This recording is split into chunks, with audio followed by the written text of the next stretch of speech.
Hello and welcome to episode 56 of the Critical Twits Gaming Podcast. This month our Malifaux podcast breaks with convention to look at Wyrd's new Kickstarter for The Other Side.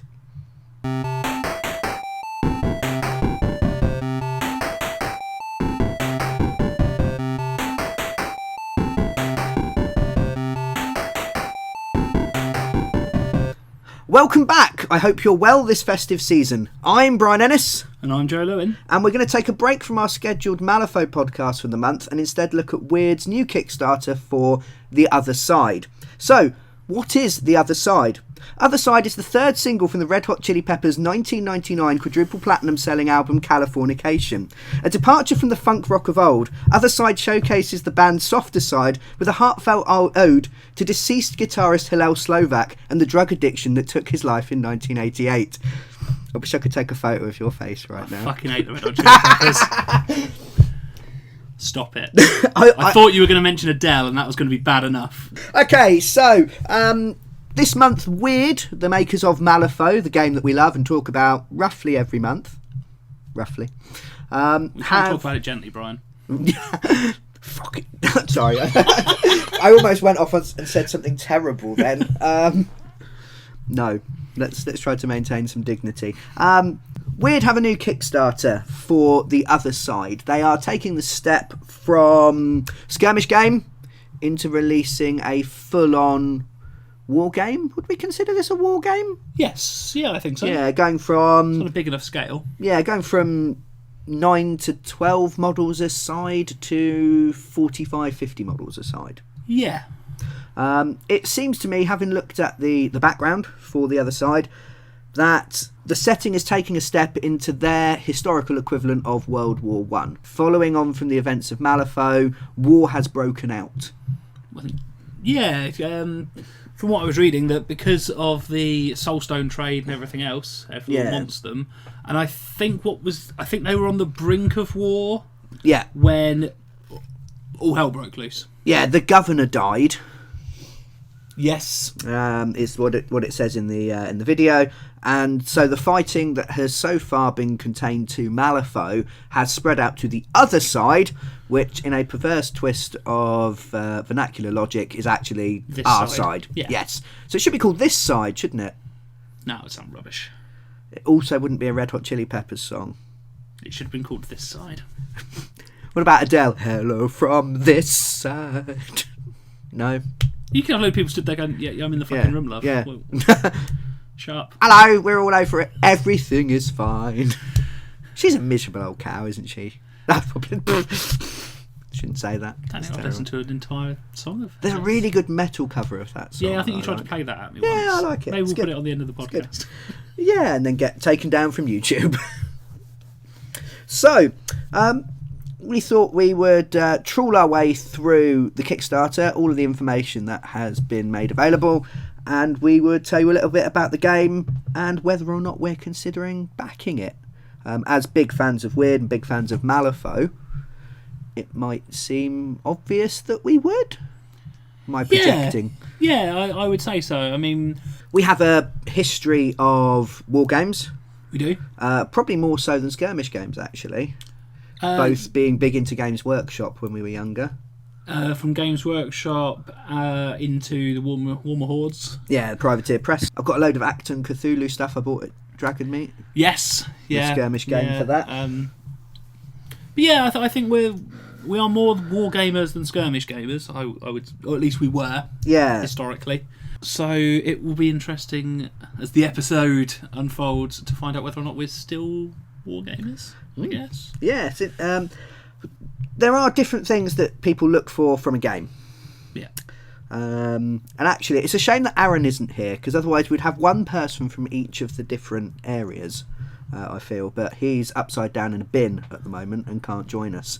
The three main things, I think, and again, you may correct me, Joe, you may disagree, but the main sort of ingredients, I think, of a sort of a miniatures game is the setting and the background. So the world that it takes place in, the justification for having these fights, the fluff. The fluff, yes, yep. Yeah. The models themselves, the actual physical things. Yeah. Which I would say was my area of interest more so than everyone else in the podcast. Yeah, the hobby side of it. The hobby side of it, the building, the painting, the collecting of the miniatures themselves, and the game system. Yeah.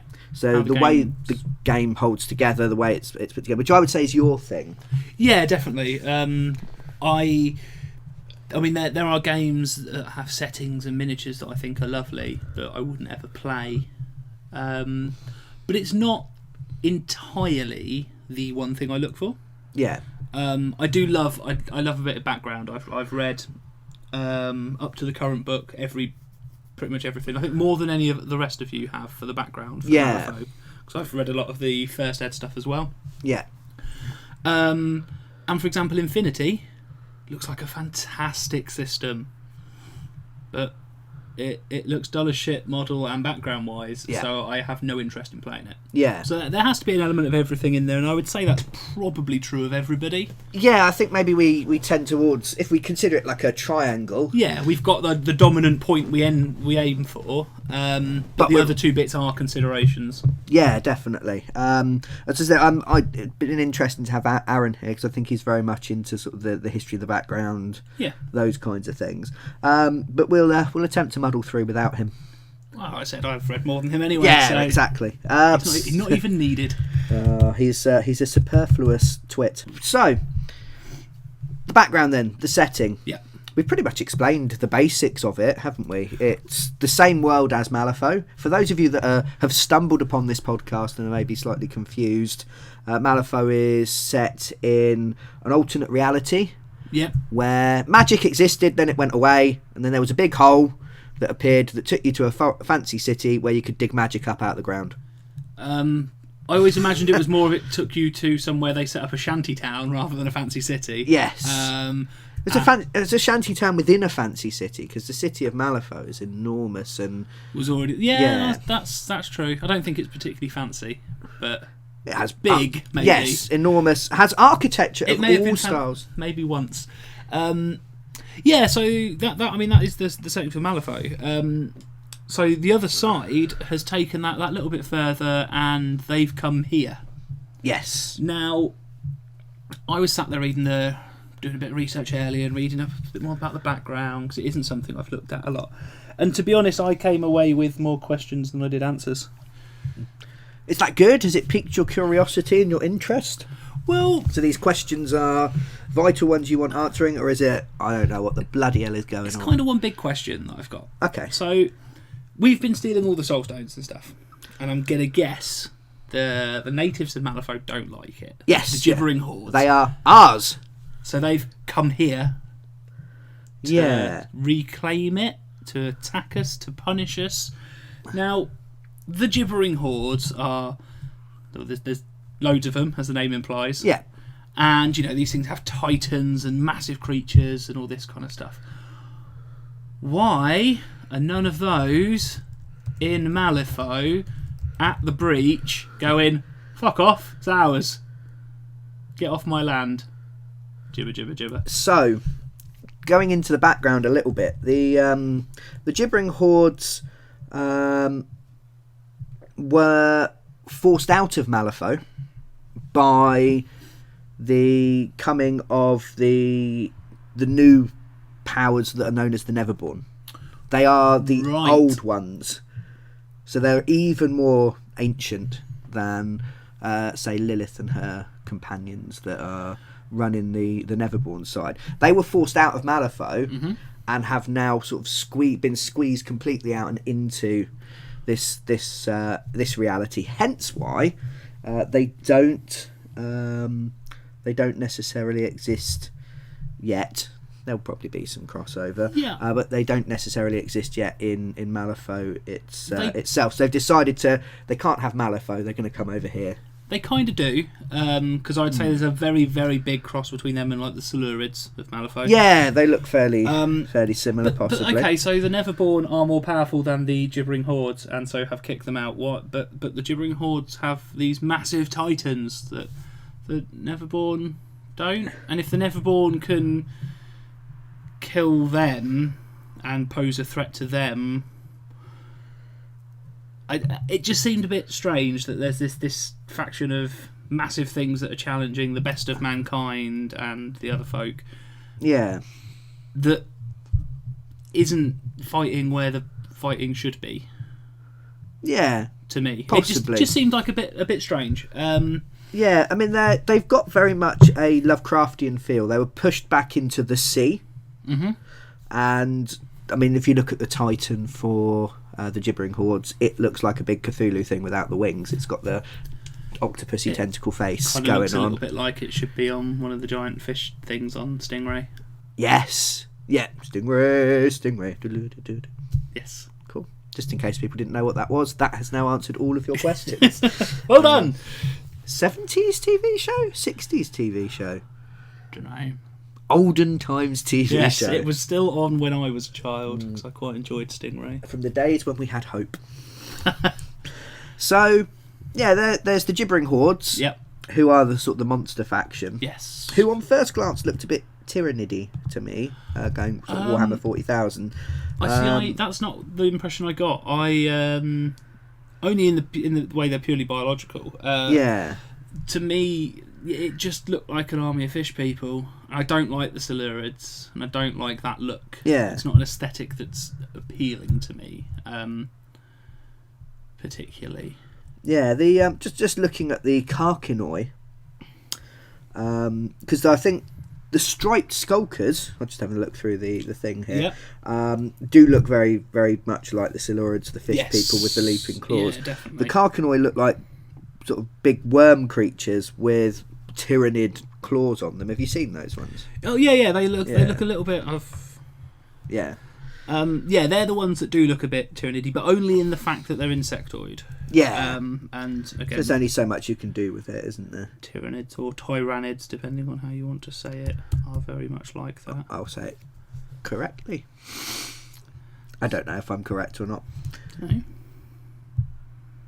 So, we've got those. We've got the British Empire, or the King's Army. We do. Which is essentially that Victorian rifleman, the colonial forces of that particular era. Yeah, they've still got a little bit of the Wild West kind of gunslingery theme going on some of the models. Infiltrators all have the wide-brimmed hats. But yeah, they are very much your standard humans in the way that like to me they feel a bit like Signar from War Machine. Okay. Just because they're kind of standard and they've got guns, I think. Yeah, but it's, men with guns. And they're blue. Yeah. So obviously I don't like them. No, I can't like the blue ones. No. Too much like Ultramarines. Exactly, and Ultramarines are bland and boring. Yes. They are the porridge of Space Marines. We've then got the green ones. The green ones, the Abyssinia troops, and they are the weirdest looking ones actually. I mean, background wise, they are from Africa, and they utilise lots and lots of soulstone technology. So they have the much more of the robotic things. That's the word I was looking for. Yeah, they've got quite a mechanised feel in a lot of their stuff. But it's also kind of almost tribal looking in a way as well on some of it. Like with the spikes and guys with spears and that kind of loincloths and the like. Yeah, so they're kind of a mixture of high and low technology. Yeah. And then there's a unit of... They're meant to be sort of the elite army. Are they? Yeah. Less models, better equipped. Okay. Because like the Mihal Safari look like a unit of Eldar Dire Avengers to me, because they've all got that kind of pointy helmet. Kind of... a little bit, yeah, similar. Thin elegant swords. I suppose you could probably more based on like knights than they are that, but they're the one faction that I think potentially has the most potential. Yeah, to maybe be a little bit different, a little bit strange. Yeah, but at the moment, they just look a bit ununified. Yes. Just like Africa. Maybe that's deliberate. Possibly. Yeah, it's interesting to. I think they've kind of reversed that colonial dynamic from to olden days when these things were a real concern, where the technologically superior Western civilizations went and beat 7 shades of shit out of people who didn't really have much going on for them and were very sort of disparate and bigger in numbers, but technologically outclassed. They've kind of reversed that, so it's the Abyssinians that have the elite troops. Yeah. And then the Empire would have more bulk, and then the gibbering hordes would have even more. The one that the faction that appeals to me the most, just based on sort of like the background and maybe the look as well. The red ones. It's the other ones. The Cult of the Burning Man, which is about a load of people who get really, really excited about a hippie festival in America. You're reaching beyond your scope of reference. Research is letting you down. They appear to be the instant opinion I got from them. Yeah. Is they are the kind of people that might be hanging out with Jacob Lynch. You've got these, possibly warped that are fantastic from a model point of view. Very, very cool looking. Yeah, twisted, possessed type things. Stalking portals, which just look like weirdly like some kind of gibbering mass. Is that weirdly with a Y? Obviously. And they have the only commander that I think looks cool. Yeah. Yeah. Yeah, I'm not... You've got a bloke with a gun, giant black man with spears, the Storm Siren... Oh, I quite like that model. I thought it was alright. The Storm Siren. No, I'm not keen. Again, I don't like the aquatic element. Whereas the big evil cleric looks kind of cool. Yes. Yeah, they do look most interesting to me, sort of in the terms of the background. A insane followers of the enigmatic Burning Man, weird aberrations that they've sort of summoned that remind me a little bit of something like the madness creatures from Malifaux itself, the original game. Yeah. And I love that kind of stuff in there. Yeah. I like trying to very gently stab you to death with your own failings with Pandora, even if I'm not particularly good at it. And yeah, I like stuff that uses like lots of magic and stuff, so they kind of appeal. What do you think? We're British, probably. Are you British? Yeah. Just about. We can't be European anymore, can we? Well, no. And I do love a queue. I saw a queue the other day. Was it for cake? It was. It was a queue for to pay parking at our local shopping centre yesterday, and it wasn't an orderly queue, and I got really annoyed because I thought that the people who joined after me, they then come and stood next to me, and there were two things to pay for your parking ticket. Yeah. But I was stood in the middle behind both because they were next to each other. So, one queue, go to whichever one's there. Yeah. And they kind of stood next to me as if I was only queuing for one of them. And the one on their side came free first. And I glared at them and they kind of froze in their tracks. And I glided over and paid. Well done. Yeah, I thought it was going to be a fight. Victory. Yes. It's the best victory I've had all year, really, against the forces of chaos and disorder. It's alright, you'll beat me at Malifaux at some point. One day, one glorious day. I like the madness, I like the weird stuff. But being British, London is kind of the default setting in a way. Does that appeal? Does that change it for you in any way? You've got the British Empire, you've got the gibbering hordes coming out the Thames, and you have the cult starting in London itself. It's a nice change, because everything is set in America. Yeah. So you get lots of references to things and that aren't like a social norm for us over here. Yeah. But I mean, with this, it's set in London, but it's set in a olden days different dimension London. Yeah. So I don't think it would put me off any at all if it was set somewhere else in the same time. But I think if for the time period they're looking at, we probably have the richest history. Of stuff going on at that time. Yeah, lots of murder and killing and questionable colonial practices. Yeah, so I think it works well with that. Because where else would you set it? That's a good point. Yeah. Especially as they still haven't told us where Malifaux is. Or where the breach to get to Malifaux is. Although I'm starting to think it's somewhere in Africa. When we played Through the Breach... Yes. We had to decide where Malifaux was. Yeah, does it not state it in the campaign? No. I always got the impression it was in Britain. Yeah, but it's a big hole, and it destroyed loads of stuff where it appeared. Yeah.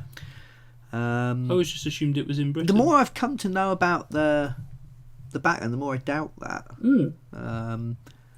It's made me think that maybe it's somewhere in America. I put it in America. I put it on near Los Angeles. If we're talking bollocks and people actually know exactly where the breach is, let us know. But as far as I'm concerned, don't know where it is. And that's a deliberate thing. If that is a deliberate thing, I like it. Yeah. If it's us being idiots, then sorry, apologies for wasting 2 minutes of your life. So that's kind of the setting. I mean, it's kind of Malifaux, isn't it? Yeah. It's if you like Malifaux, there's no reason for you to dislike it. You've got the machines of maybe sort of the Arcanists, sort of the constructs and such like in Abyssinia. Yes, you do. You've got an analogue maybe to the Neverborn, both in the sort of the monsters of the Gibbering Horde and the madness of the Cult of the Burning Man, and then you've got your guild equivalent. They look like to me the organised, plucky humans fighting against great odds in the British Empire. Yeah. Now, interestingly enough, it does state that there are currently 4 factions. Yes. So there's a chance that you might find the Ten Thunders manage to get an army together. You might even find the Arcanists. Slave armies, like freed slaves and Possibly. such like. But obviously they're a force in Malifaux. Could they build up enough strength to come back this side? Yeah. So it'd be interesting Who to knows? see what they do, because I think one of the things that's interesting is Malifaux does have that rich background, and you as you said, you've read a lot more of it than me, mostly because I haven't been bothered to go back to the beginning, and I hate joining a story halfway through. Yeah. So I'll read bits about characters that appeal to me to get background on them, but I won't dive in and read everything. But presumably the two are now going to be running in parallel. The stories might overlap. I would assume that you will get the odd thing in a book where something big happens. Again, the governor has died and it's caused this massive thing, which has led to the other side happening. Yeah. I reckon you'll get things, which I'd love to see actually. I would really like them to start almost linking campaign events. So if you do what I will assume, they'll do another side book, then do a Malifaux book, then do another side book, then do a Malifaux book. Yeah. But if you run a campaign, the other side, where something big happens, and if this occurs or this occurs, it will affect what happens in the Malifaux side of things, because it should. That would be amazing. I'm not sure how much Malifaux side of things would affect it the other way. Yeah. I guess it would depend on how many soul stones the guild could get to transfer back through. Yeah, so anything that disrupts that would then cause problems elsewhere. But it would be an interesting dynamic. I think fluff-wise, definitely things will happen. Yeah. There'll be reports that will come through that will put certain things into motion. Yeah, maybe having a linked campaign between the two, in the style of the campaign we've just had. Maybe world-spanning campaigns, which we've talked about as being sort of fans of. Yeah, definitely. I mean, we started this mostly as a chronicle of our Malifaux campaign. We did. Kind of evolved and adapted from there. So it'd be interesting to get involved in that if it does happen. Looking at the models then. Yes. So we've gone from background. Well, we've spoken a bit about the models already. Yeah, really. We've kind of mentioned sort of how they look. I think the key difference and the key thing that the biggest point of discussion that I've seen online and we've talked about this as well, is that the models are PVC. Yep. And the models are pre-assembled. Yes. So they are not the same as the Malifaux models you'll get on sprues, when you cut and assemble yourself. They will come assembled in their box, pretty much ready to go straight out of the box. Now, PVC is a tricky material because PVC can go from stuff you'd make trousers out of to stuff you'd make floors out of, with varying degrees of hardness in your trousers. I'm a child. And they look to be the hard sort. If they were soft, because a lot of, when you buy a board game, you'll get maybe soft models, like pretty much most board games, Talisman, to save money, anything like that. Betrayal at House on the Hill has very squishy models that you can ping into the eyes of your opponents when they are distracted.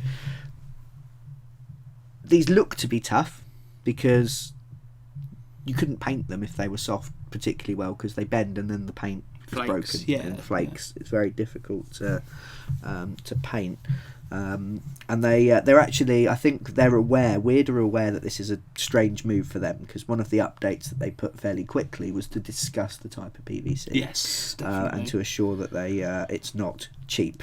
Well, I believe they have already released models made of this stuff that are pre-assembled. Yes, and I think... You've got one of them. I've got one, and I went to reach for it, but it's not there. Okay. It's elsewhere.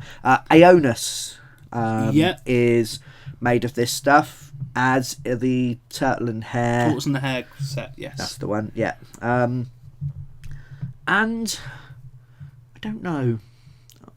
Aeonus was perfectly fine. It was slightly weird to work with, being used to the other material. It does have a slight bit more flexibility in it. I don't think that's a bad thing. Not necessarily bad. Yeah, you don't. A lot of the little details in Malifaux, actually, because the plastic is so brittle, trying to glue on cables and things like that, and they just snapping in half and things like that. So, I won't necessarily miss that. Have you had a look at the models and looked at the level of detail? Because one of the things we've gone mad about for Malifaux, and we kind of tell people, if you want pretty models, Malifaux is where to go. I know you've sold Malifaux to friends of yours just based on that premise. Just on showing them some models, they've kind of gone, oh my god, I need some of these. Yeah. I've ordered them. Yeah. Yes. How do they look to you? Well, to be honest, they don't look too bad. They don't look quite the same. I've been... one of the comparisons I've been making is between the Titans and the Emissaries. Okay. Because they're both quite big models. Yeah. The Emissaries do look better. They're, for the size of them and everything else, I think they're quite detailed. Like if you look at the giant, the Titan for the Gibbering Hordes. Yes. So it looks good. It looks like it's got lots of bumps and dips in the flesh and everything for muscles and things like that. I just don't know if it looks quite as detailed as I would expect from a Malifaux model. Yes, it looks to be a little less detailed. I was surprised by the quality of the individual foot troopers, actually. They look to be very, very nice. They look modern, they looked detailed, they look like I would enjoy painting quite a few of those models. Okay. They look to have that level of detail in them, which was a surprise actually, because when this was first mooted and discussed and released at sort of Gen Con, you as weren't an idea, impressed, were you? I was not impressed, no, and I was actually quite down on the idea based on this idea of the pre-assembled models. If they can get them to the same quality as Aeonus, Aeonus fits perfectly fine into my Malifaux forces and doesn't look out of place. No, not at all. Therefore, I will be perfectly happy with that. I'm also quite happy with the fact there seems to be a nice spread of different sculpts. One of the things that drives me mad about playing a big game, so anything bigger than just a skirmish game, is having to paint the same model over and over and over again. Yeah. I get bored. I love the idea of having huge armies, but just that monotony of the exact same model again and again and again is something that I don't like as a painter and as a hobbyist, as a modeler as well. Sticking the same thing together, it becomes. I don't want my hobby time to feel like factory work. Yeah, like a production line. And I know you're aiming towards that goal and that satisfaction. But at the same time, I want to enjoy the process as well. And there appears to be sort of a squad of 9. You'll have 4 or 5 different sculpts in there. So that seems fairly nice. If you look at it all depends. If you look at the Gibbering Portals, I think there's 6 of them, but there's 3 sculpts. Yeah. But if you look at the... name's completely evaded me now, but the other guys from the Burning Man group. Yes. There are 9 models and 9 different sculpts. Okay, cool. Again, looking on the main Wyrd page for it, there's a picture there actually of a group of 3 people as a unit, and they look as detailed as I would expect Malifaux things to. Yes. There's a guy that looks like he's doing that popular whatever it is that makes you look like a knob, dabbing or something. Oh yeah, he's having a bit of a dab. But if you look at the detail on his metal augmented arm, actually be quite happy with that amount of detail on these models. What you're looking at is the 3D renders. I yes. kind of want to pick one up and lick it and play with it and see for myself. But the models, I think actually they do look quite nice. I've also grown to trust Wyrd and their 3D renders being accurate to what the models will look like as well. Yes. They are not one of these companies that tend to put out stuff that ends up being rubbish. Yeah, they were originally. Things like the flames on the Death Marshals, some of the models being sort of out of scale. But I think the only thing in recent times that has upset people on that sort of thing is the size of Reva and her horse. But she's supposed to be little. Yes. She's not a full-grown woman. Yeah, so as long as she's on a pony, that's fine. If she's on a horse, then, oh God, it's all kinds of awkward. And I've seen people actually get upset to the point of rebuilding the model. Yeah. But, a girl on a pony is fine for me. But yeah, there were a few sort of tricky mistakes, especially trying to get things to fit on bases when you're getting the stuff from maybe 2012. God, yes. Yeah. But less and less of that as time has gone on and they've got more comfortable. Yeah, so... no, I agree. And to be honest, I don't really even... I like individual models to look quite nice, but as a scale thing nowadays, I think GW beat that out of me at an early age, where you're supposed to be able to fit 10 Space Marines in a Rhino.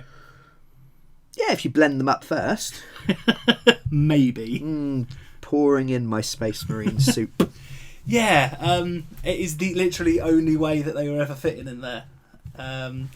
Unless they've got some kind of giant bag of holding in the back of the Rhino. Yes, yeah. But maybe each of them has an extra dimensional portal inside. Well, I kind of hope so. Otherwise, it was stupid. There seems to be this thing with miniatures games. Yeah. Because they're miniatures games. Things are meant to be miniature. Yes. But I remember it started, it seemed, with 40k, Warhammer 40,000. They started bringing in bigger and bigger things. Yeah. Bigger tanks, then into Titans, then into flying staff and all this kind of stuff. Yeah. Warmer Hordes followed. They did. What are they called in Warmer Hordes, the big things? Colossals. Colossals, that's the one. Some of those are really pretty. Some of them are fantastic. I like the multiple-headed thing, which actually looks fairly similar to the Cult the Burning Man one. Yeah, to be honest, I like most of the Colossals they brought out. The level of detail they've put on them is fantastic, but they're heavy. Yes, yeah. Actually, being made out of this particular plastic might be a benefit for the bigger models. Because they're not going to fall apart. They'll probably weigh less than an old Grey Knight, to be honest. Yeah. So... whereas when you've got resin and maybe even some of the stuff with sort of metal pieces kicking about, transport and keeping them nice, and then chipping your paint is an absolute nightmare. So I think that's somewhere where actually Wyrd may have maybe an advantage over Warhammer. I think most of the Warhammer and Warhammer 40k stuff is all plastic now. Actually, new Warhammer Horde stuff will be as well. Chatting to the guy at Dragon Meat, the new Colossal is completely plastic. Oh, okay. I believe. Well, then at least they've got their giant things in there to start with. Yeah. It doesn't feel like a money grab by putting in big expensive models. Yeah, it would feel maybe slightly odd not to have them now, maybe, because all your competitors are all doing the big stuff as well. Yeah, from that point of view, I think they're standard in big battle games. Yeah.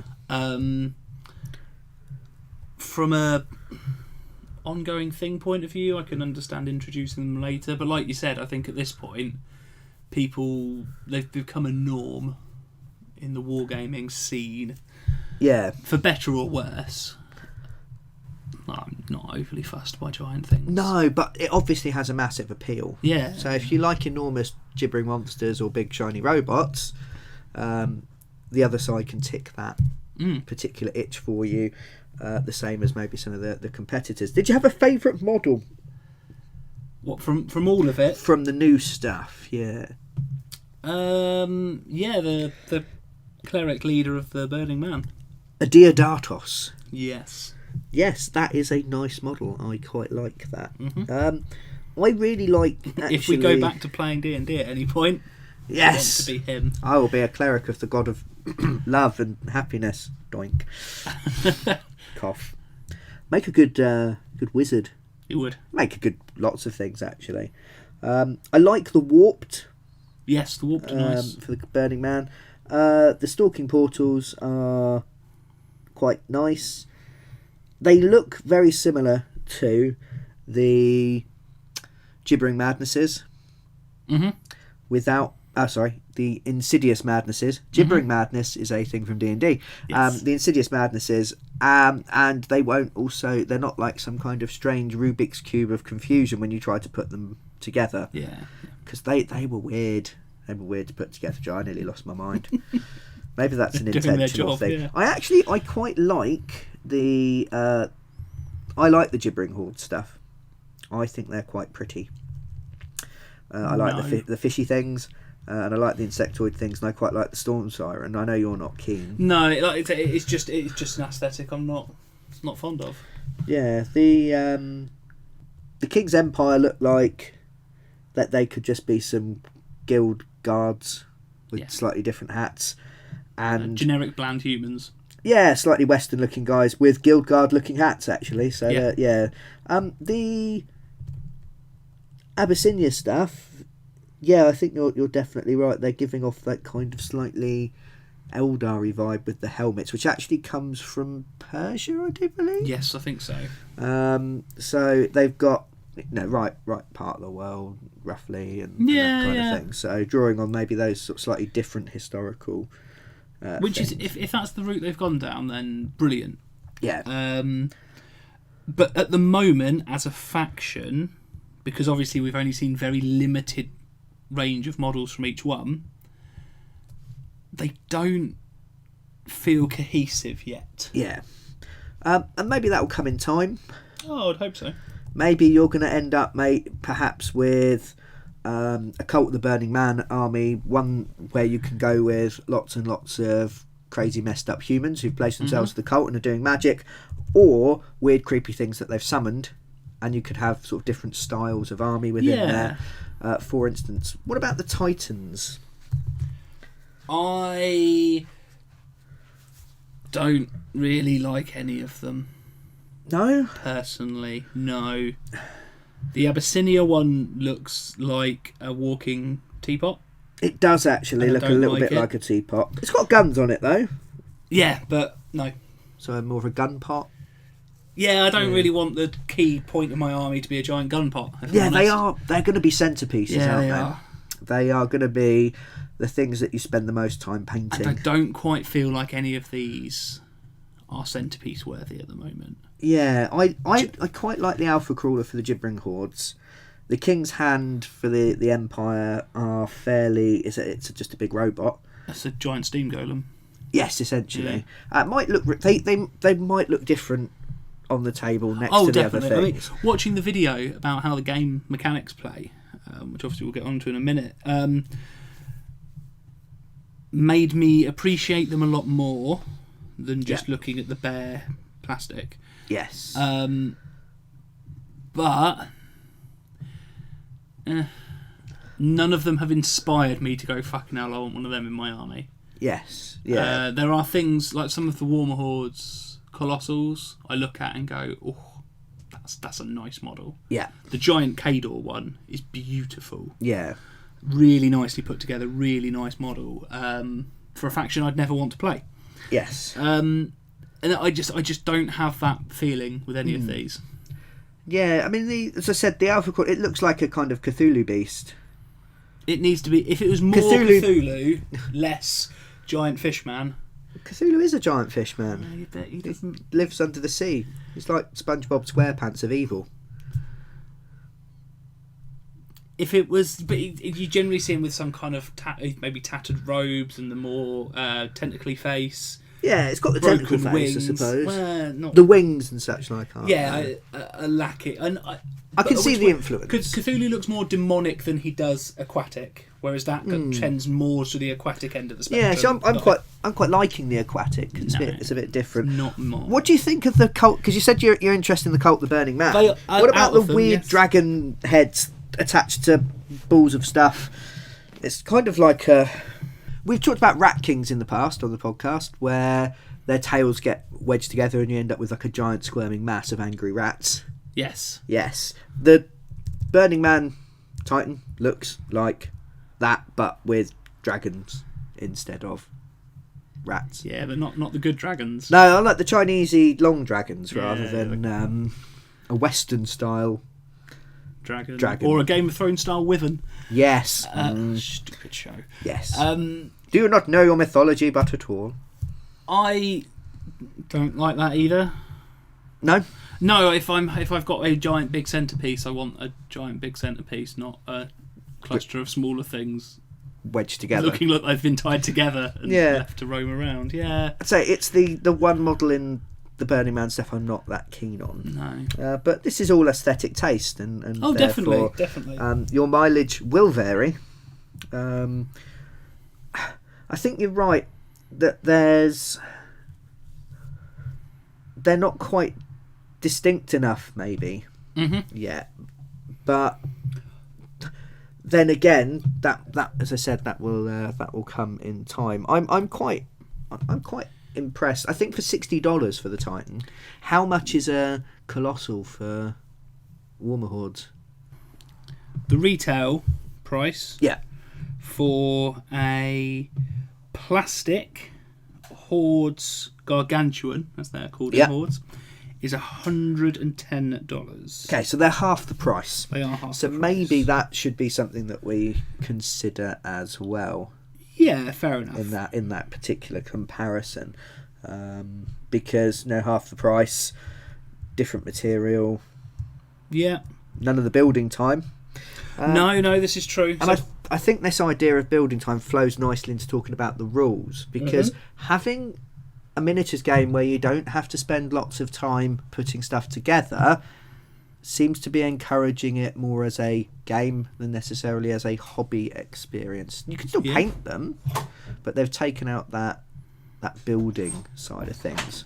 Well, painting, basing, or if you're Colin, carving them up and changing poses and stuff. Yeah, I mean, if you're massively into building and converting your models, then this will be a heretical abomination and will make you deeply sick into the very core of your being. Will it, or will it just be another opportunity?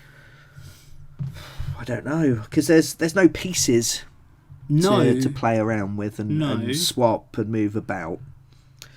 And I know that there's been quite a lot of popularity with the Malifaux, the Fated box sets for Through the Breach. Yes. Which were originally designed to make your player characters in the roleplay game, but actually for converting and changing models about, people have taken to. Because Malifaux doesn't offer you the same number of spare bits and bobs that, say, a GW plastic No, kit you would. don't get that range of customizability because you don't have 10 of the same model. in slightly different poses. Yeah. So it's moving further away, possibly. Yeah. So with that, maybe that caveat in mind of is this being pitched more as a game? Is it being made more accessible? Because one of the things I think Wyrd has heard time and time again is the models are so pretty, but by God, they're hard to put together. We've said the same thing. Oh yeah. A lot. So the system, there is a really nice video on the Kickstarter itself, about half an hour long, taking you through a short game or a couple turns. Of a game, showing you how the system works. Now, my first thought is that it's very similar to Malifaux. You flip cards rather than rolling dice. Yep. If I attack your model, you get to flip for defence and I get to flip to hit you, so it's still got that opposed duel system. You don't sit there going, oh, my stuff is dying. Not as the guy on the video said, duels. Did he? He was saying duels. I had to watch it in two halves because I needed to go away and calm down. Because it's a duel. But... Oh, and it has the... I activate a unit rather than a model this time, then you activate a unit and we go back and forth. Yes. But there are quite a few little subtle differences. There are less stats per unit. There are still triggers and such like, but you can have multiple triggers by the looks of it. Yes, you can. Which you normally can't do unless you are special in Malifaux.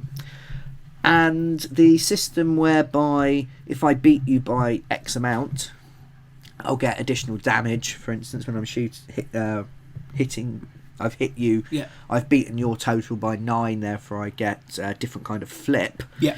Actually, there's a similar system, but you pick from a selection of effects, like increasing the power and damage of the weapons and that kind of thing. Yeah, there's two types of trigger.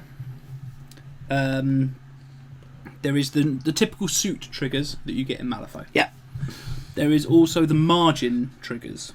And the margins are, like you said, very similar to if you beat them by X number, you get an additional flip. Instead of the additional flip, you can trigger a trigger. So the one that apparently everything in the game has is adding 1 strength to the weapon. Something else that happens that doesn't happen in Malifaux is the armour making a penetration flip instead of a damage flip. Yeah. Again, which the margin increasing, beating them by a higher margin to increase your strength, then increases your chance of success on that flip rather than giving you extra cards. And instead of flipping for damage, you flip to get through armour. Yep. It's still an unopposed flip, so it's just me going, I've hit you. We had an opposed flip, then I'll go to see through the damage. And it's the amount that everything seems to do 1 point of damage, unless you get beat by 6 or beat by 10. Is it, or 5? 5, 10. I thought it was the same as Malifaux. No, it's instances of 5. Oh God. I prefer that because it's every 5. If you beat them by 5, you add 1 damage. If you beat them by 10, you add 2 damage. I've got used to Malifaux now, but I'm sure it'll be fine. But yeah, you can do multiple bits of damage. Everything appears to have 1 wound. Yes, everything does have 1 wound. And every model has 1 wound. And this is the interesting thing, I think, is that you won't be moving 9 models in a unit. You'll be moving 3 larger bases, each with 3 models on. Yes. It seems like each of those bases then gets to make an action. So if you shoot, so say you've got 3 bases of 3 riflemen, you shoot at something, they'll all move together, and then you get to shoot 3 times. Yes. Yeah. So it looks again like it's trying to speed things up. Yeah, very much so. And to simplify the process by which you play a bigger game. Yeah, it's one of the things that reading through stuff they have said. It's a faster system. To be honest, I was going to go, but games still take 2 hours. That's still much quicker than any time we've ever played a game of Malifaux. Yeah. I quite like the look of the system. There's a couple of quite a few things I noted from the video, in things that had changed, things that I really like, and things that I'm maybe not as keen on.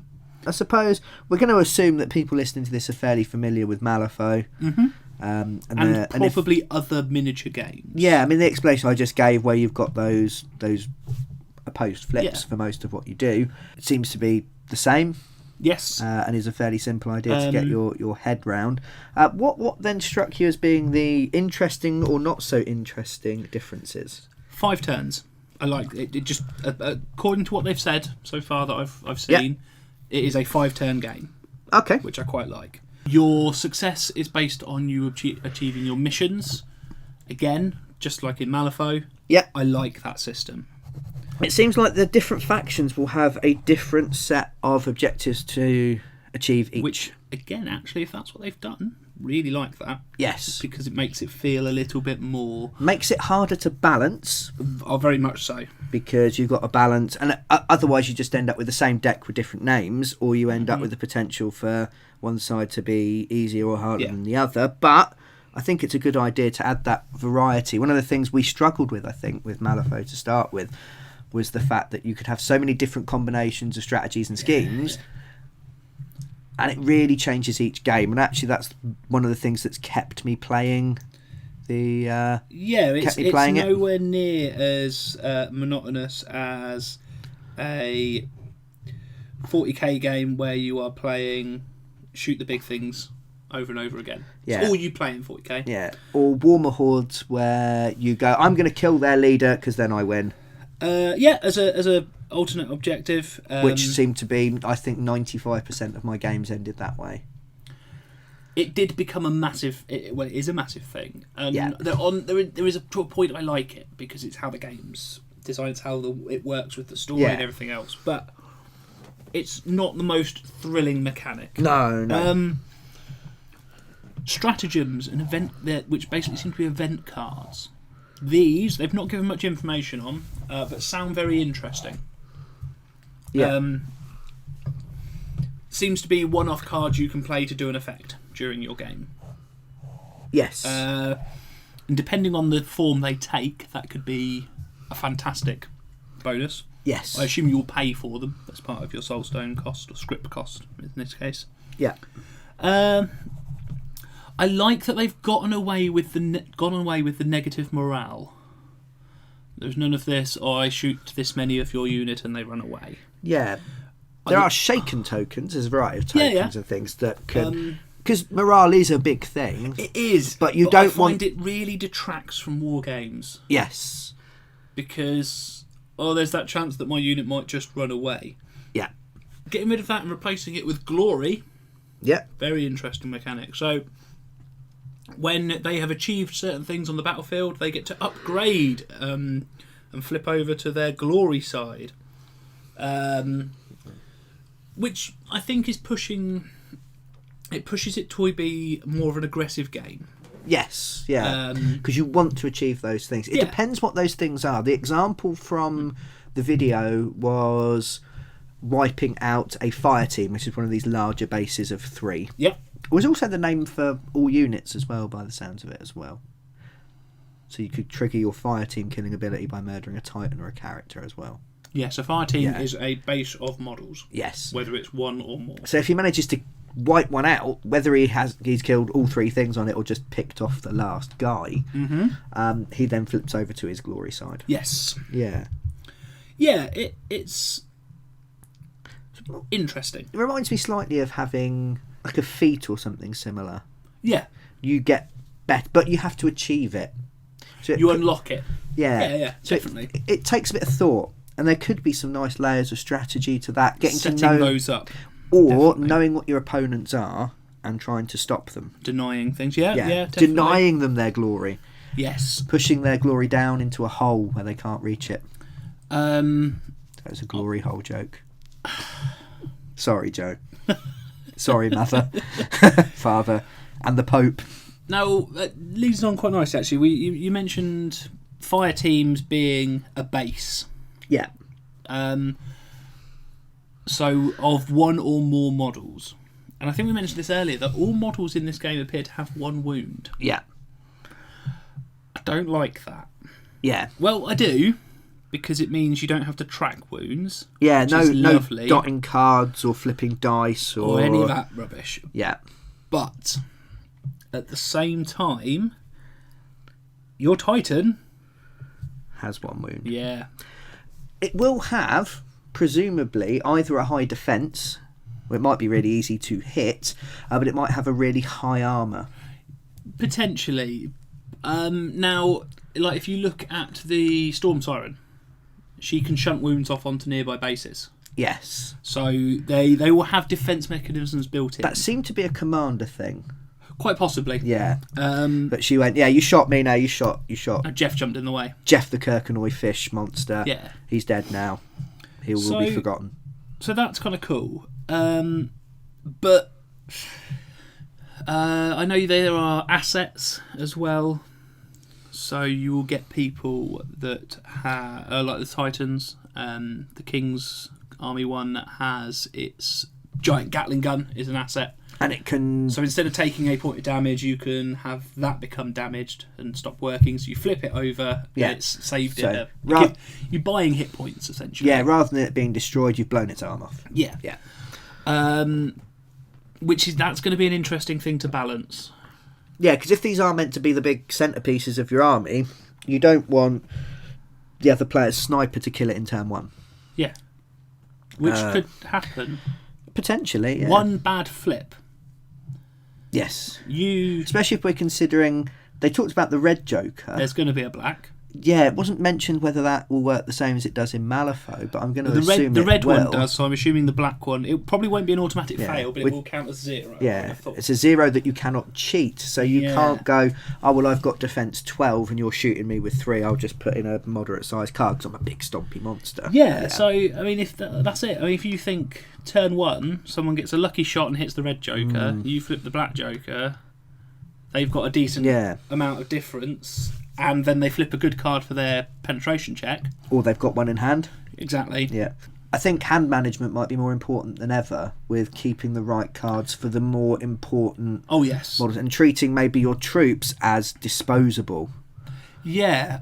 Which is something I think we again, when we first started playing Malifaux, we struggled with because we were just cheating everything straight away and then getting halfway through a turn and going, I've got no cards left. Yeah. Now my master's dead. I did like the idea of you getting these tokens at the beginning that you can spend on cards. Yeah, you can draw extra cards or give other abilities. And by the looks of them, they were a big thing for your objectives and your missions. So having that extra card to throw in might be a really good thing to save your Titan, but you might not be able to complete a certain mission objective if you do so. Yeah. And that's it. I mean, I'd be hoping to have a couple of high cards in hand at all time to protect my big models. Yes. I think it's going to be... Cheating's going to become a lot more defensive. Yeah. And the other reason I think that is because they're changing the way that cheating works. Yes. This was quite interesting, because I actually rewound the video to watch that bit again. Yeah, same. Yeah, because in Malifaux, if I'm flipping to shoot you, Joe, I will flip and add my shoot, you'll flip and add your defence. Yep. Say I've beaten you, you would get to go first. Yes. So the loser goes first, and it's almost like a bid, isn't it? I've bid, you've got a 15, well I'll bid a 16 knowing that I'm not being hit, and then it goes back to them and they have one chance to go over it. It's not that way in this. No, in this you get a chance... so from the example we saw, one person shot the other. Now the attacking person was winning the duel, but as the attacking player, they get to cheat first. And this is why I think defensive cheating is going to be a big thing. Because that's a horrible position to be in as the attacker. To be winning a duel and thinking, do I cheat? Yeah. Do I not? I'm winning, but they can just beat it. Yeah. Yeah, they can just cheat it, can't they? Yeah. And you're then going, are they going to? Do I need to put mine up? But if I put it to the point where they can't, then they're not... I'm but they might not be able to beat it anyway. Yeah, and it becomes... The momentum will feel very different. Yes. When you are acting, you are acting, and you are going first. And I think part of the reason for this is the fragility and the brittleness of the models and the units in the game. It gives the defender a chance. They always know what they need to get when they cheat to defend. Yes. So yeah, I think you're right there. It means that for something that's being said to be very quick, you're actually putting a lot of ideas into defensiveness rather than aggression. Then again, being aggressive and going, right, I'm going to slap this 13 down, even though I'm already beating you by 5. I'm going to slap this down. You'll still get a reward if they choose not to cheat, because the thresholds will go up. But you would only see, again, straight away, I've gone into mechanics mode and said, okay, well, I'm not going to cheat on the attack unless I'm going to increase the amount I'm beating them by 5. Yes, yeah. Or into a new bracket of 5. Yeah. Because it then pushes them into having to make that choice, and I suppose that's it's margin management becomes a big thing in the other side. I suppose it does give you a use. I don't know if they're going to do anything else with the cards, but say you flipped a 2, and they flipped really low, and you've got a 4 in your hand. A low card is pretty shit in Malifaux. Yeah, there are actually quite a lot of things that have come in, especially recently, that let you do stuff with other cards. You trade them off for extra shots. You swap them about, you do all sorts of things. Going, I'm still beating you by a little bit. I've got this crappy card. Let's just pop it up by a couple, because they might not. It might force them to use a higher card. They might not have a high enough card. A 4 that would have beaten you before, but their next card is an 8 to beat you now. Yes. So you've pushed them into using that bad card. Yeah. Yeah, definitely. So there's that element to it. I think it'll be interesting to play. I think it will feel different. Very different. But I don't think that's necessarily bad. Yeah, that cheating fate and that kind of that pushing your luck almost aspect of the game and what do you spend where is my favourite thing about Malifaux as a game. Yeah, and that's taken quite a big change. It has, but I think it's a necessary change because it does slow the game down. Yes, yeah, because there's so many more variables to consider. Yeah. The other thing I wanted to mention. And this is, I believe, if I understood this correctly, I apologise if I didn't. You can discard a card from your hand, and this is where I think low cards are useful. Yeah, again, to pass your turn. Yes. Now, so I can go, I've got 1 guy left, you've got 2. I'll pass my turn, because I'm going to save my big guy to hopefully murder one of those 2 when they walk forward a little bit. You can do the same thing and end the turn. Yeah. So you deny both. That, to me, makes up for the changes in the cheating. Yeah. Because that's a fantastic mind game to start playing with people. Yes. I remember we got quite excited when we read through and talked about Nellie Cochran before. She has an upgrade called Misinformation. When this crew has the opportunity to activate a model, may discard a card or lower its evidence condition to pass rather than activate a model. Now, that's quite cool. Yeah. But it doesn't have it has no counterplay. No, but it's I like counterplay. Yes. But I think we saw that in... I think maybe they've seen this in their playtesting or they've seen this as a good idea and brought it in. Because my mind was full of... the mind game's just in Malifaux for that. So, yeah, that could be a really interesting mechanic. I think so. And I think mastering it is going to be key. Well, wait until they've got no cards, for instance.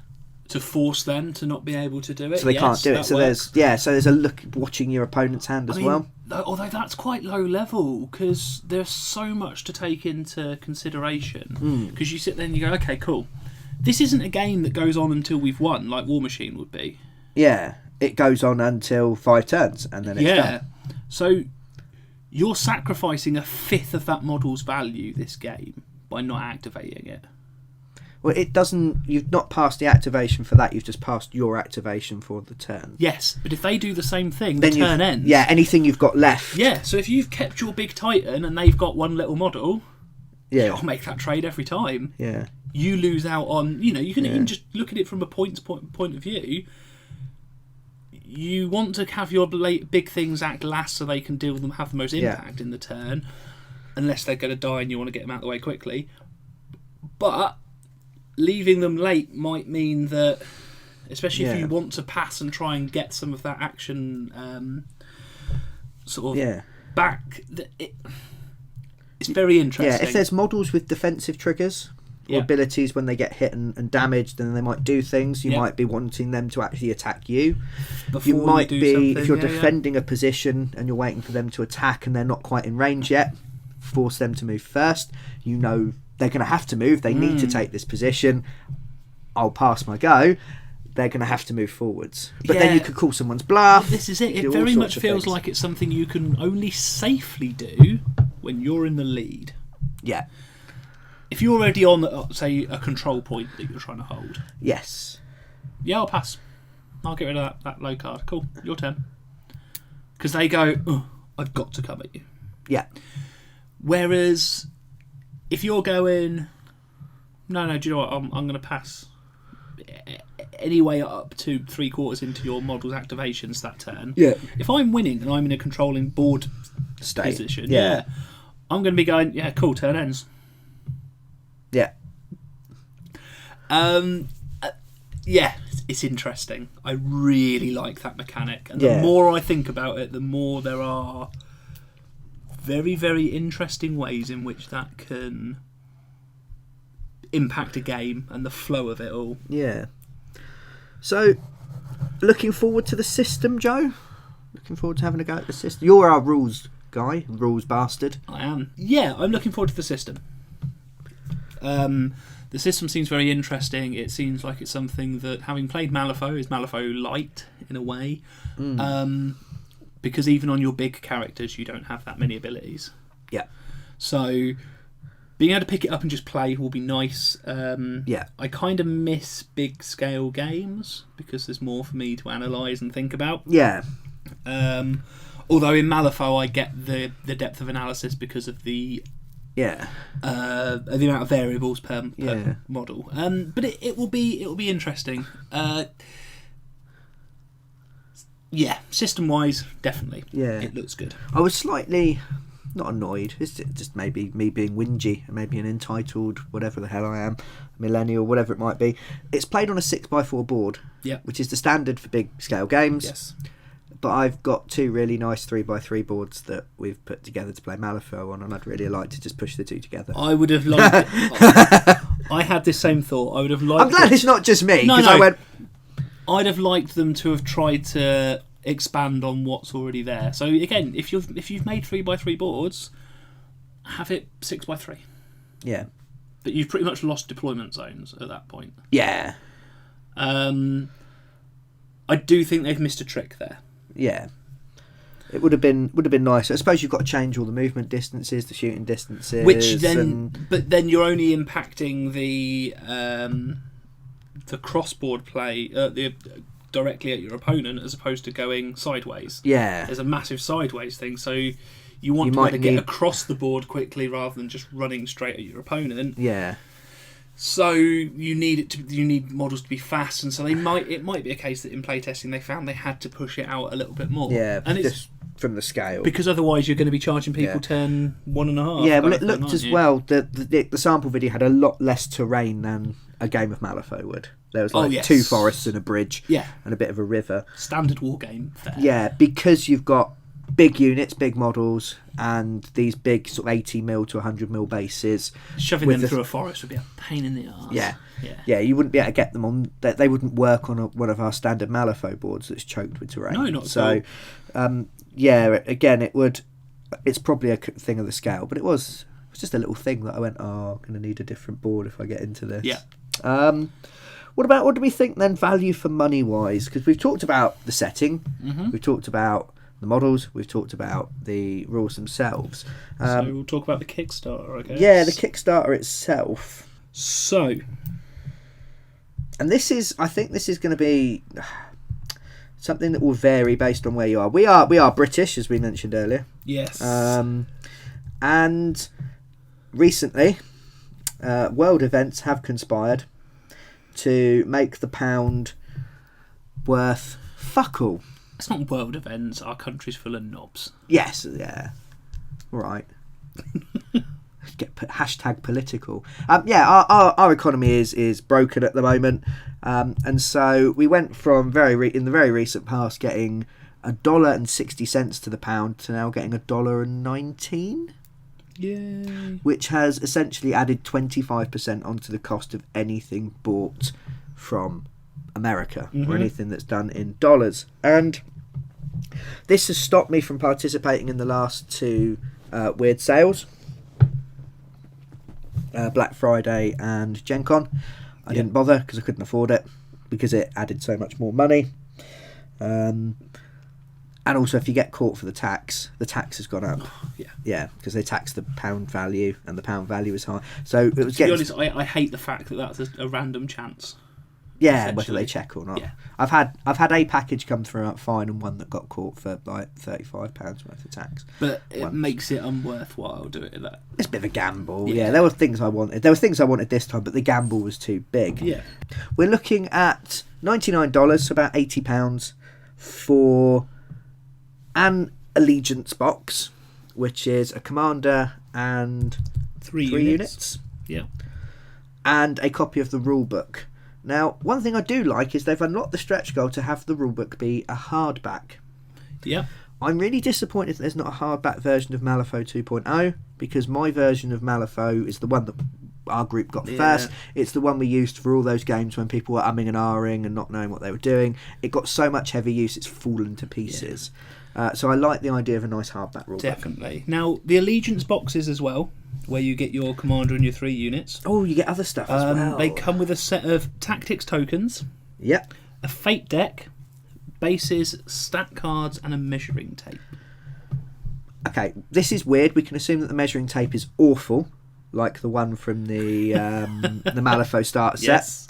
This is the worst, most useless tape measure I've ever used in a game. Yeah. Tactics tokens, cool. Yep. Fate deck, cool. Yes, definitely. Stat cards. Yeah, you need those. Yeah. Bases. Yeah. Yeah, if they weren't included, I'd be pissed off. Yes, you would. Seems very strange to mention them. Well, I suppose they're assuming they're covering all the bases. They're just covering all eventualities in case someone goes, "You don't say that the bases are in there. Do I need to buy the cards separately?" That kind of thing. So that don't reply to those people. They don't deserve to play Malifaux.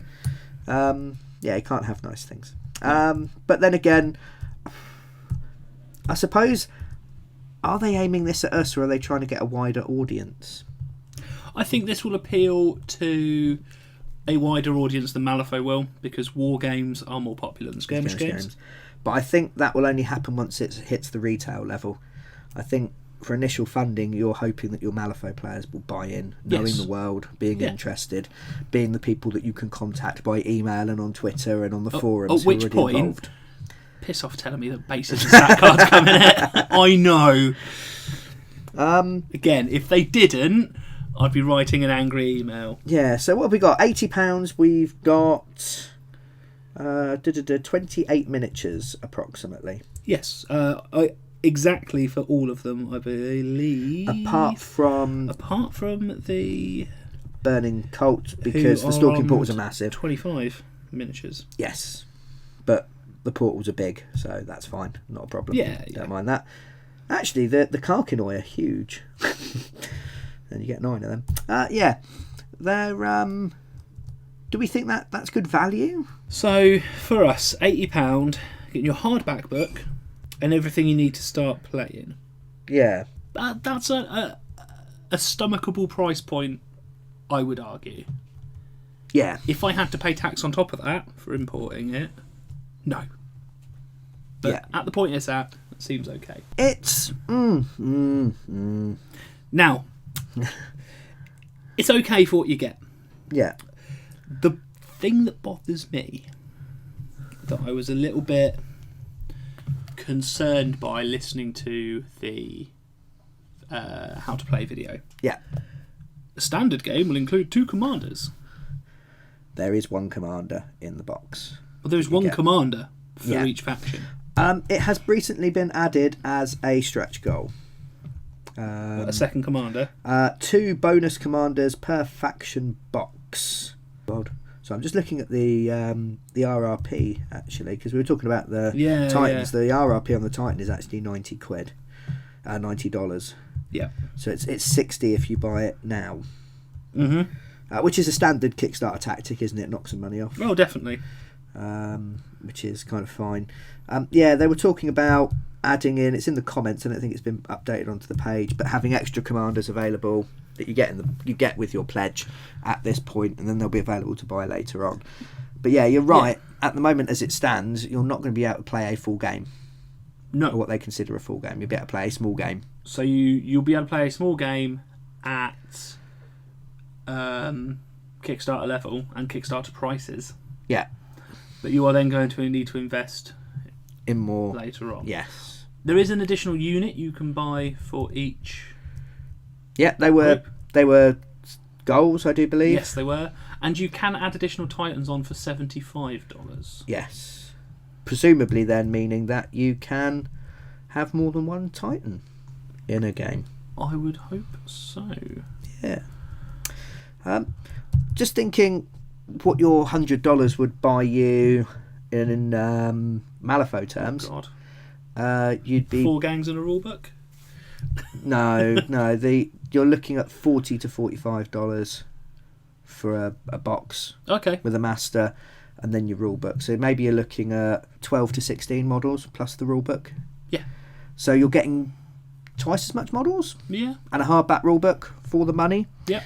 So it's definitely the kind of thing. It's got me thinking, if I want to get involved in this, it'd be a nice way to save some money because everything's cheaper. Yeah. And yes, the models are maybe not going to be quite as nice as Malifaux ones, but I'm not going to have to stick them together, and they cost half the price each. Yes. That kind of makes sense in my mind. What has bugged me about this, and I'll be interested to see what you think, is it's December. Mm-hmm. Every December we have a festival of money spending known as Christmas.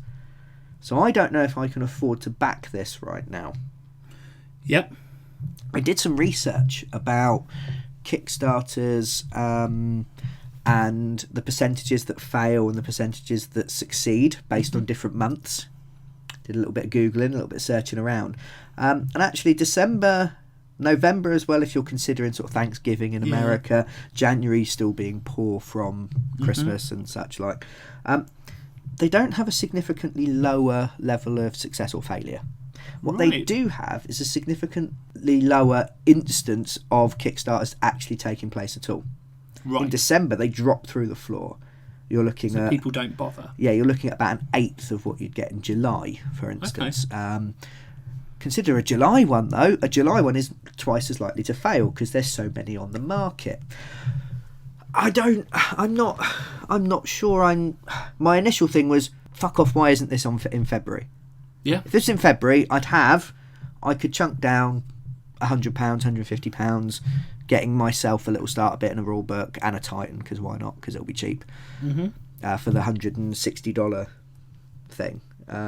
For me, that is doable. It's not doable at the moment. Yeah. I'm hoping that there'll be a backer kit where I can pledge late. But at the moment, this is... I'm interested enough. I would like to play it. I like enough of the models for the Gibbering Hordes and the Cult that I would quite happily buy them. If the game turns out to be rubbish, I can use the Portals as Insidious Madnesses. I can use the Fish People as Silurids. I can use different things for Malifaux and paint them, and they're nice looking models and they seem fine. Yeah. But it's for me, it's the wrong time of the year to do this. I would agree. And I do have a history of backing Kickstarters. Yeah. I have backed. You can go and you can look at some of our unboxings we've done for Kickstarters. I've backed. I'm awaiting Dark Souls, the board game, as it stands, which stung me in the backside for double postage. Cheeky. But I'm just not sure on this because of the timing, not because of the game. I know we've kind of picked it apart and been fairly critical, but there's enough... It's kind of just what we do. Yeah, there's enough in there for me, definitely, to be interested. Yeah, we're being critical. It's in the name, isn't it? There's enough in there to interest me and to give it a go. And I trust Wyrd. I trust their track record. They have Kickstarted successfully before. Yeah.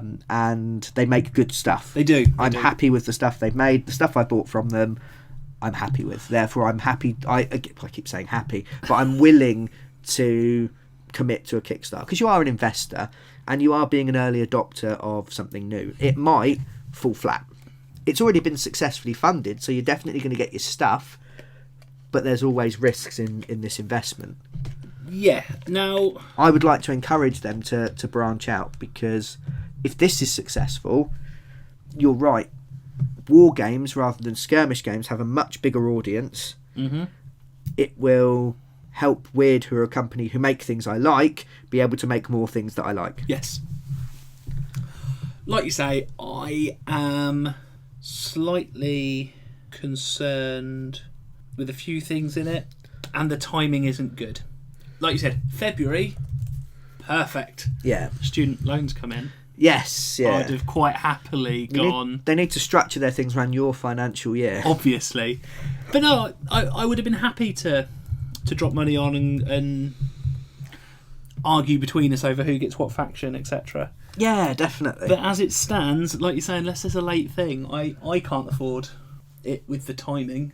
Yeah, it becomes tricky, went to doesn't the it? cinema the other day and it bankrupted me, so... Yeah, it's that time of year where, you know, there's so many demands on your money, isn't there? That's the thing. And I don't know, I'm not sure I can support this at this moment in time. But I think, is that purely financial? Yes, yeah. I think both of us would if we could. Yeah, I would quite happily, if I bought the box, as I said, say the Burning Man box or the Gibbering Horde box, I could do stuff with it if the game wasn't maybe to my taste overall. It's enough money to have a punt on, I think. It looks interesting enough.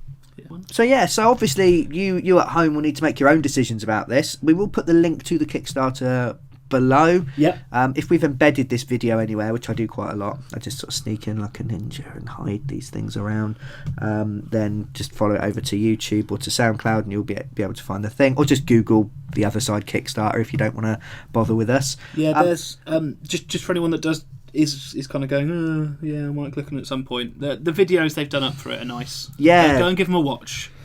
Yes, I was much more convinced after watching the videos and seeing the care they put into them and seeing things in action, and I could picture it much more clearly in my head. And seeing the models in the videos as well, they look much nicer than definitely. the previews before. I did have a moment of going, well, if you're not even going to bloody bother, when they did cheating differently. Because my head went, you've done it wrong, you idiots. Yeah. No, it's just they've changed it for this game. Yeah. Or if they've done it wrong and they did it wrong in the video, let us know. Yeah. Tell us. I'd be concerned. But as it stands, no, I think they've done a very, very good job of the videos and promoting this. Yeah. And it looks like it could actually be a very good success if this works. Yeah. You've got until the 21st of January to back. If it was the 2nd of February, I could pay it out my January pay and it'd be fine. Yep. But it's a month because I get paid earlier for Christmas. A lot of people do. So that will be probably the poorest I am all year at that particular point in January because it's the longest it is. From one payday to the next. Yeah, and same for me as a student. It's the longest point between student loans. Is January. An extra, like you say, extra 10 days. Yeah. And we'd love to hear what you think. Go and have a look at the Kickstarter. Maybe you've already backed, and you've got 10 brilliant reasons that we didn't think of why you have backed. Maybe you're definitely not going to back, and you're going, "Don't do it! No, stop it!" Please let us know in the comments. Yeah, if you have backed, let us know what faction you've backed as well. Yeah, that'd be quite interesting, especially if you're local. Because we might be able to get together and play some games and make sure we've got different factions. Smush titans into each other. Bomb. Look at them being slightly bendy. Or if the idea of commenting wherever you are isn't good, you can always contact us on Twitter or on Facebook. Yes. Thank you very much for listening to our ramblings about the other side. I've been Brian Ennis. I've been Joe Lewin. We've been most of the Critical Twits. Half of the Critical Twits. We've been the Criticals. Yeah, we're I think the others are the Twits. I think that's accurate. I tried to be funny, but as my intro that you may or may not have kept indicates, I wasn't funny at all. You just looked sad. I have a very different take on your humour than most other people. Yeah, it's a good point. Tough crowd. Yeah, I don't enjoy your love of puns. So, until next time, thank you very much for listening. Goodbye. Bye.